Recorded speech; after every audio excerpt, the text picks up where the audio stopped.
नमस्कार दोस्तों, स्वागत है आपको हमारे चैनल में। आज हम बात कर रहे हैं भोजपुरी इंडस्ट्री से जुड़ी एक ऐसी खबर कि जिसने फैंस को भावुक कर दिया है। मौका था ज्योति सिंह के जन्मदिन का, लेकिन इस खास दिन पर कुछ ऐसा हुआ जिसने सबका ध्यान खींच लिया। दरअसल ज्योति सिंह ने हाल ही में अपना बर्थडे सेलिब्रेट किया। केक, दोस्तों की मौजूदगी और सादगी भरा माहौल सब कुछ था, लेकिन जो नहीं था वो थे उनके पति पावर स्टार पवन सिंह। जैसे ही जन्मदिन की तस्वीरें और वीडियो सामने आए, लोगों ने देखा कि ज्योति सिंह कहीं ना कहीं भावुक नजर आ रही है। जी हाँ दोस्तों, बताया जा रहा है कि केक काटते वक्त ज्योति सिंह की आंखों नम हो गई। चेहरे पे मुस्कान जरूर थी, लेकिन वो मुस्कान दिल की हालत बयान नहीं कर पा रही थी। इस पल को देखकर वहां मौजूद लोग भी कुछ देर के लिए खामोश हो गए।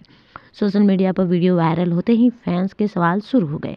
किसी ने लिखा, जन्मदिन हो और पति साथ न हो तो भावुक होना लाजमी है। तो किसी ने कहा, पवन सिंह की कमी साफ नजर आ रही है। हालांकि अब तक इस मामले पर पवन सिंह या ज्योति सिंह की ओर से कोई आधिकारिक बयान नहीं आया है, लेकिन इंडस्ट्री से जुड़े सूत्रों की माने तो पवन सिंह उस वक्त किसी जरूरी प्रोफेशनल कमिटमेंट में व्यस्त थे, जिस वजह से वो बर्थडे में शामिल हो पाए। कहा जा रहा है कि पवन सिंह ने फोन पर ज्योति सिंह से बात की और उन्हें जन्मदिन की शुभकामनाएं भी दी। बावजूद इसके पति का साथ न मिलना ज्योति सिंह को अंदर से तोड़ गया और वो अपने जज्बात छुपा नहीं पाई। फिलहाल सच्चाई क्या है ये तो आने वाला वक्त ही बताएगा, लेकिन इतना तय है कि ज्योति सिंह का ये जन्मदिन उनके लिए खुशियों से ज़्यादा भावनाओं से भरा रहा। अब देखना ये होगा कि क्या पवन सिंह इस पूरे मामले पर चुप्पी तोड़ेंगे या नहीं। आपका इस खबर पर क्या कहना है? क्या ज्योति सिंह का भावुक होना जायज़ है? कमेंट में अपनी राय